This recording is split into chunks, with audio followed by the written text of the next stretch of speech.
Welcome to the Okie Woodsman channel. My name is Joe, and today I'm announcing a major sell-off. I'm going to explain what I'm going to sell, why I'm selling it, and what my future plans are. Towards the end, I'm also going to announce a large item that I'm going to sell as well, and talk a little bit more about that. Some of these items are going to be sold because they're duplicates, some of them are going to be sold because I dislike them, and some of them are just flat out a money grab. Others make absolute sense because I'm not making use. What I'll do is go through each individual thing and explain why I'm selling it. And I also want to make it abundantly clear there's certain things that I would never sell, or I would like to think I would never sell, because they have a sentimental value for me. In fact, I'll go ahead and bring one of those things up right now, even though it's a duplicate. Actually, I'll bring two of those things up because, well, you'll just see. These two saws here, I am not going to sell. The reason why that is because this saw was my very first brand new chainsaw I ever purchased. It's relatively stock minus the modified muffler, and you know what? I just want to see what it does in the long run. Plus, it's not going to bring much, so why bother? This saw right here is a duplicate of that first saw that I purchased, but the difference is this was given to me by a subscriber who built it and thought I ought to have it. This has absolute sentimental value to me, and I want to say thank you. Which of these saws am I going to sell? Take your guess. If you guessed the 2500T, you'd be right. This is going no place. In fact, this right here has inspired me to sell this. When the 2511T was stock, this was a much more, well, let's just say exciting thing. While climbing in a tree, battery life is awesome. And I want to make this abundantly clear. This is not going anyplace because of the fact it's battery, mostly. What I don't like about this is having a charger that only charges this pack. I don't have any massive plans to expand into the Echo battery platform. You know, the trimmers and the pole saws, they make a lot of sense in a lot of ways. I just don't see that happening. If a pole saw or something like that, you know, I might regret it if I do get rid of this. But that's another thing I'm going to do is I'm going to share what my hesitation is. This is a very useful tool. Batteries have become more affordable at places like saw suppliers, but this saw can only take a 2.5 amp hour battery. Now, that's a good thing because, you know, it's balanced extremely well the way it is. Am I happy with it? Yes, I love this saw. Do I need this along with my ported 2511T? The answer is no. Even as I'm talking about it, I'm thinking I might ought to keep this one. Let me know your thoughts. Anything that I announce in here, it may change. I just want to say this is where my mind is going, and there's multiple reasons for this. Well, I'll explain that a little bit more later. The next tool that I'm going to be getting rid of is this. Joe, why are you getting rid of that? It's not because it's battery. It's not because it's cruddy. Is this the fastest saw I own? Absolutely not. It is the slowest saw I own. But let me tell you where this shines. This shines doing construction work and like cutting off 6x6s. I don't know about you, but if you've ever tried to cut off a 6x6 with a circular saw, the thing is I don't do that enough to warrant hanging on to this. This is purely a money grab. I probably won't get much for it, honestly. I really probably won't get much for it. It's not going with the battery. The battery's worth just as much as the saw. This stays with my blower and my circular saw and all that. I'm not going anywhere on the Ridgid platform as of right now either. I wouldn't mind having the money. It sits on the shelf a majority of the time, but I do say that I think I'm going to regret selling this at some point. This is the type of tool that isn't going to go bad sitting there. There's no fuel lines to go bad. There's no carburetor to go bad. I mean, it probably could develop a leak or something with time, but I bet you this would work just fine sitting on the shelf after sitting for 20 years. And I've already had my Ridgid tools for 20 years almost, so this one's going to go. I'm also going to say whether or not I would buy it again or if I would recommend you buying it. We're going to step away from chainsaws for a moment. I'm going to introduce this right here. This is getting sold. Why is it getting sold? Well, the honest truth is I don't want to mess with it. It doesn't run right. And actually the company asked me, they sent me an email, I said, it don't run right. It's like it's got an air link. They just apologized and that was it. Would I recommend you buy Wild Badger? I would recommend that you read the reviews. This right here is really sad because the quality is fantastic. Everything is really nice about it. I had complaints about the choke on this, the value's there, the fact that it's got the pole saw, the hedge trimmer. I never got to use this stuff, and the reason why, this thing just doesn't run right. It acts like it's got an air leak or something. Now, have I tried to remedy that? I have. I pulled off the cover. I made sure everything was tight. I made sure all the fuel lines were good. I made sure that the cylinder was tight. I can't find something obvious. Have I gone into advanced troubleshooting? No. Am I going to spend any money? No. This right here is just simply not worth my time. This is one of those things I'm going to say good riddance to. It was actually supposed to be super beneficial for me. That's why I accepted it. It was supposed to be an opportunity to get rid of like this Ryobi pole saw. This is going, and I have an idea of, I'm going to sell this pretty cheap here locally. I'm not shipping a majority of this stuff. There might be a few exceptions.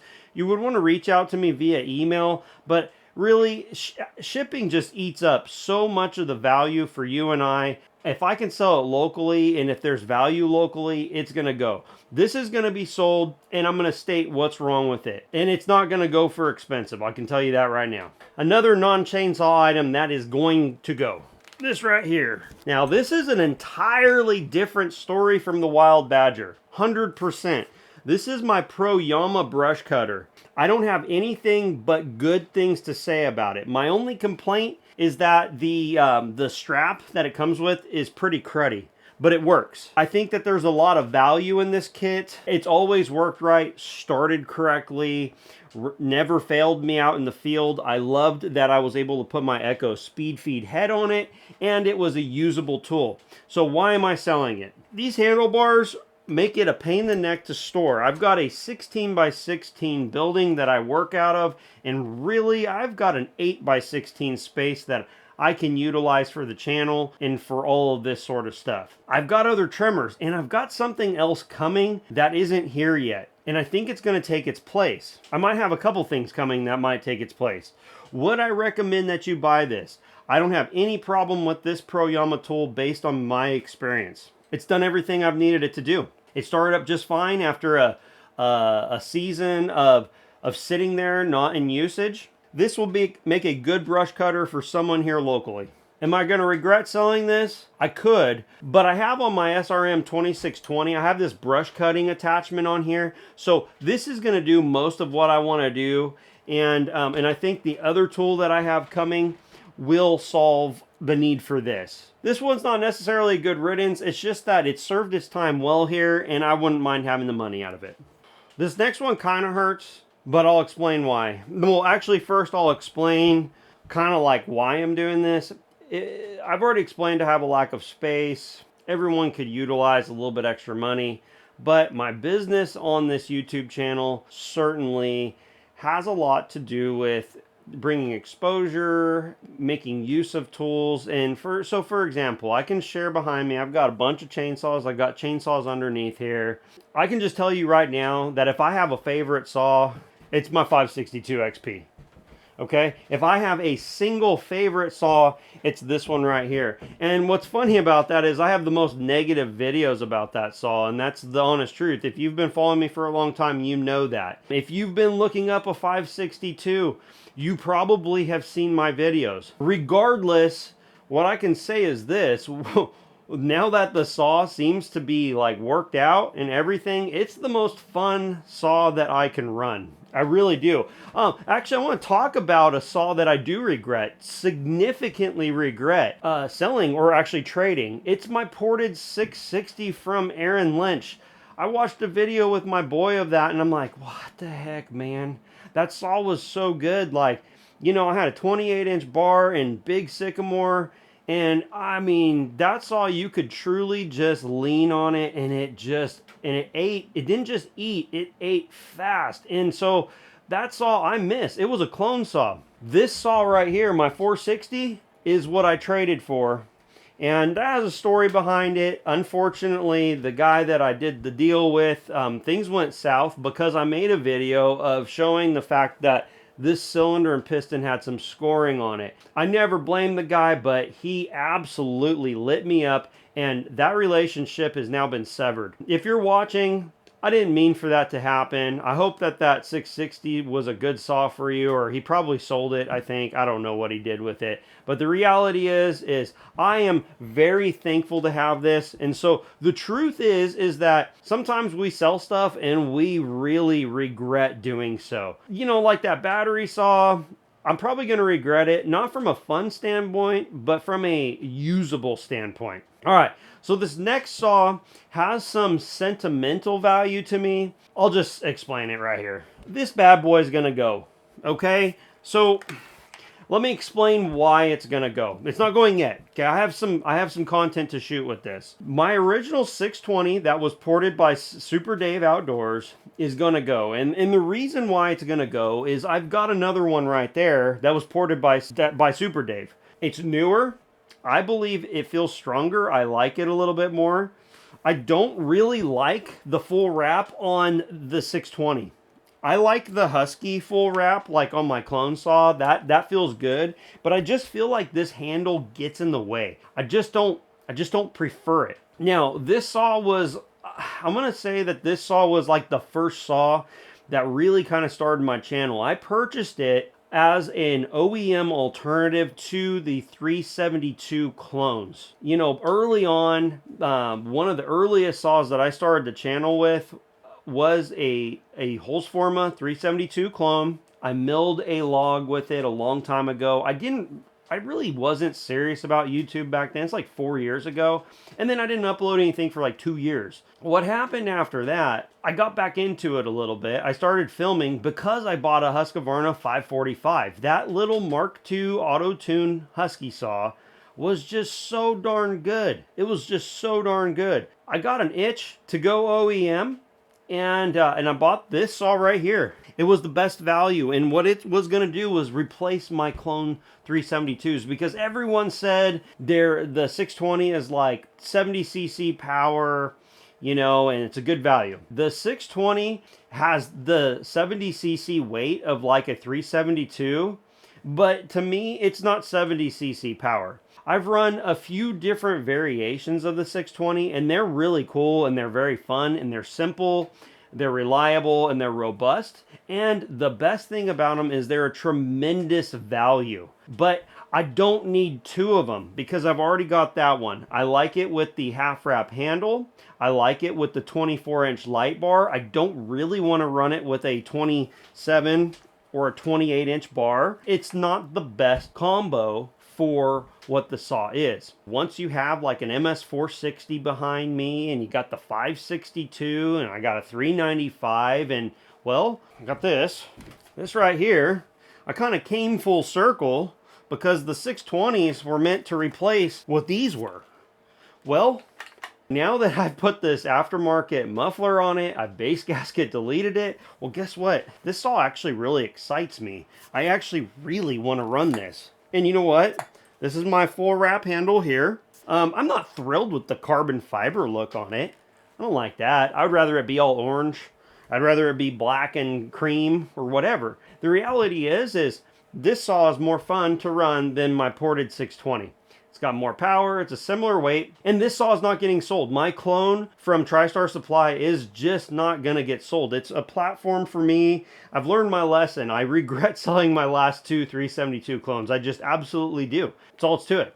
So this saw is not getting sold, but I do intend on getting rid of the 620 PW. That saw is a saw I may consider shipping. I think I might have some people that might be interested in it. It's a good saw. It's just I've got another one.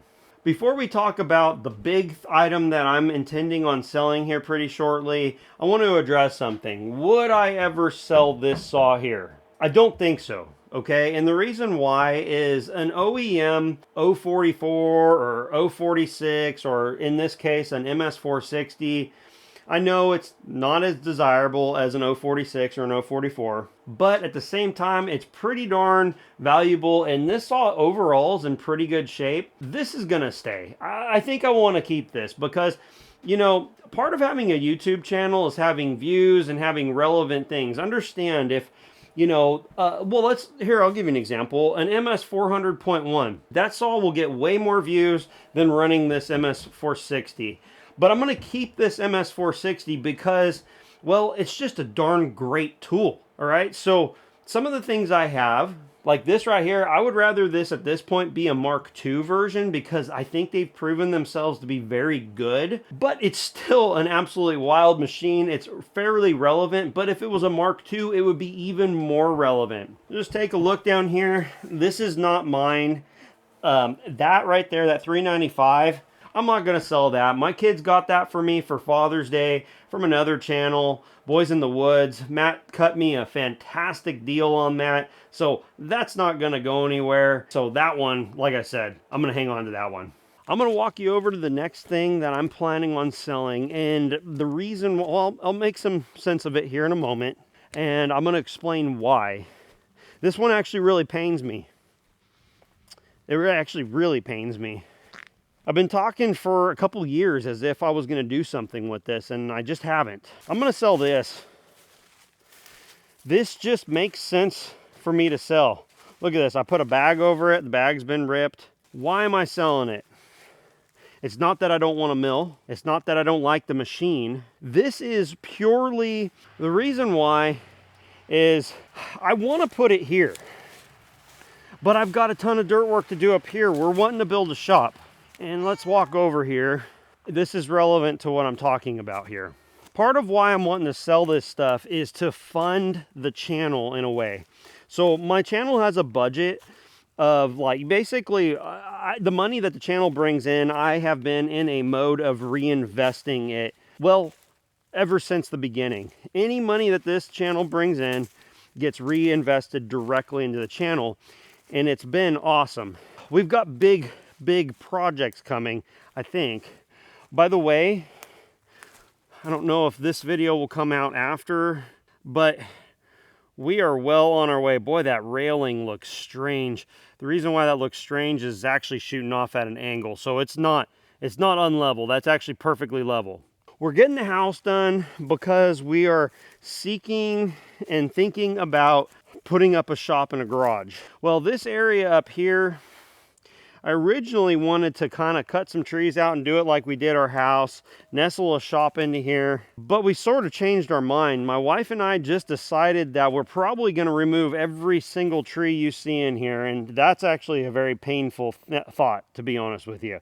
I don't really want to do that, but the reason why is it's high over here, low over here.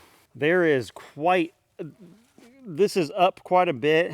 What I'm thinking about doing is removing the trees and then having this dozed perfectly flat. I have been complaining forever about not having enough room to move around, to move the totes around, to drive the tractor, to do firewood, to sawmill and all that. So you're saying, hey, why are you selling the sawmill? It's sitting there and there's a cash flow issue, right? And I don't want the sawmill to deteriorate to the point where it's not worth anything. I want another sawmill. I might get a Frontier, I might get a Woodland Mills, I might get a Wood Miser, I might get a Mech Max. I don't know what I'm gonna get. We'll see what happens in the future, because I really do want to sawmill. I absolutely love it. I mean, that's really what started this whole endeavor. That's why I started cutting trees and preserving trees by me cutting them, was so that way I could sawmill them. But right now the sawmill's not usable. What would change that is if the sawmill were on a trailer. I'm gonna say this, and then this is another hard thing. If the sawmill was on a trailer, I'd be able to move it and set it up on an off-camber ground or whatever. The reason why I did not buy a trailer, because I could have purchased a trailer at the time, is because I was gonna be doing all of the log loading, log moving, and all of that by hand. We didn't have a tractor. We were skidding with the truck. We were rolling logs and getting creative, kind of like what they used to say the Egyptians did on the pyramid, but it seems that more and more as if the Egyptians didn't do it that way. Regardless, I always thought about it. We're like Egyptians building our own little thing here. But anyway, we moved everything by hand, and I didn't want the extra height of the sawmill because I wanted it as low to the ground as possible. Well, now that I have the tractor, that's changed. I could have the sawmill up off the ground a little bit more at this point, and I wouldn't mind being able to move it. I am truly thinking we're gonna try to take this all the way down, and I'm gonna try to step back here and see if you can get an idea. So, you know, when I'm selling that stuff, it's partially because I'm trying to do content, I'm trying to make space, trying to clean out some clutter, trying to reduce my, what's it called, my obligations. I've got this stuff, it's taking up space. Stuff can be burdensome. My gimbal is level. Okay, I'm down on ground level here. This is all cut out. So what I would like to do is doze it, get it flat. We're not going to be able to get into where the down guys are or any of that. So I'm not going to take this all down completely, but there is quite a hump here. And I'm hoping that if there's extra material, I'll be able to pile it up over down there where we want the garage rather than pay for material to be brought in. So we've changed our mind. We've changed what our thoughts are. Again, this is all up in the air. I don't know if we're even going to be able to accomplish this, but this is what we want to do. In the meantime, I'm trying to grow the channel to help make all this even more feasible. And in order to grow the channel, I've got to have some fresh content. You know, some people are excited to see when I do a project like on the deck and whatnot, but that doesn't pay the bills for the channel. It doesn't really it's not really worthwhile shooting all that. I'm going to continue to do it because, well, I enjoy doing that. But at the same time, what does pay the bills is when things like the 400.1 come out. And if there were ever a new 500i or, well, you know, a 562, stuff like that. Even my string trimmer videos do well over time because everyone always wants to know what a good string trimmer is eventually. That's where we want to push the excess dirt. I want to bring that up significantly. Boy, it looks like junk. It's killing me, guys. I can't stand it. See this right here?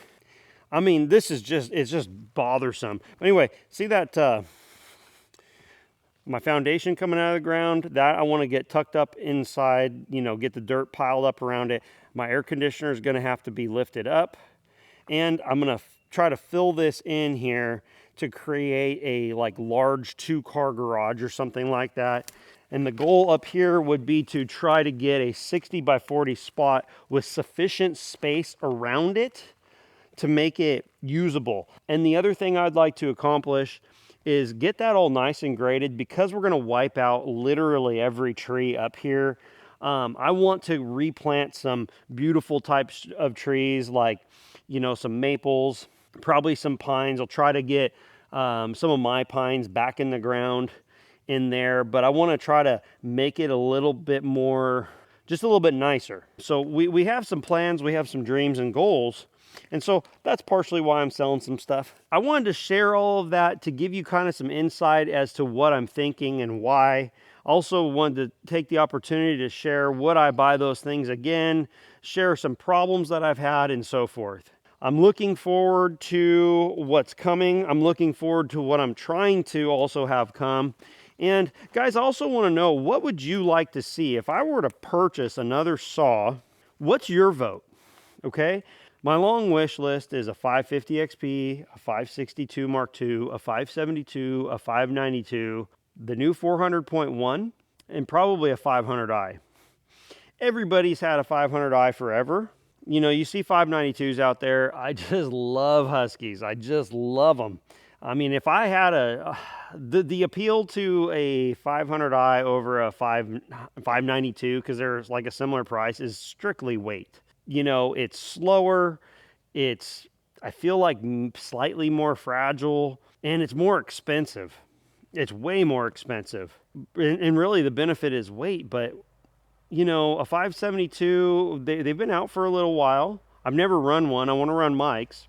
I want to know, what do you guys think would be good for the channel? For example, if I were to get super into like old Dolmar saws or whatever, that might be really cool for the enthusiasts. And they might be a great tool, but you can't buy them new. It's not going to get views because, again, you can't buy them. A lot of times people find YouTube channels because, hey, I'm looking for this Coyote tractor, I'm looking for this TYM tractor, I'm looking for this truck, I'm looking for this saw. So getting an old Dolmar or an old 044 or a 372, that serves only the enthusiast. But eventually you enthusiasts might want to buy a new saw, just like somebody that wants to just buy a saw from a dealership. They want to plop it down, go get what they're looking for, or order off of sawsuppliers.com using my affiliate links and my 10% discount. Pretty darn good deal. You know, it makes a lot of sense to have on a YouTube channel the stuff that's currently available. That's what I'm doing. That's our business. That's our dreams. And that's our plans. I'm going to probably get some of these things listed up on Facebook Marketplace. The 620 is not going up yet. And the reason why is I have some cut tests that I owe the builder, and a lot of you have been waiting for that. The battery saw, the trimmers, and the Ridgid battery saw are all likely to get up there. And we'll see what happens with those. Guys, thank you. We hit 20,000 subscribers, and I just want to say thank you. It's absolutely incredible. Look at how this is coming out. These stairs are going to be replaced, by the way. This is not how it's going to stay. Those are just temporary. There'll be another video on this, probably even before this video comes out. But I just wanted to show you. So cool. So cool. There's going to be more wood on the top. My wife and I have been busy doing this. It's awesome. Absolutely amazing to be able to safely walk up here. We have big dreams, guys. We have big dreams, and you all are a part of it. Thanks for being here. I really want this tidied up. I don't mind looking at this stuff, but I just need some order. You know, we've worked hard on making this a beautiful place, beautiful fire pit area. I just need to, I want this to look like a front yard in the woods. I don't want it to look like that. So I'm really excited to get that area good up there.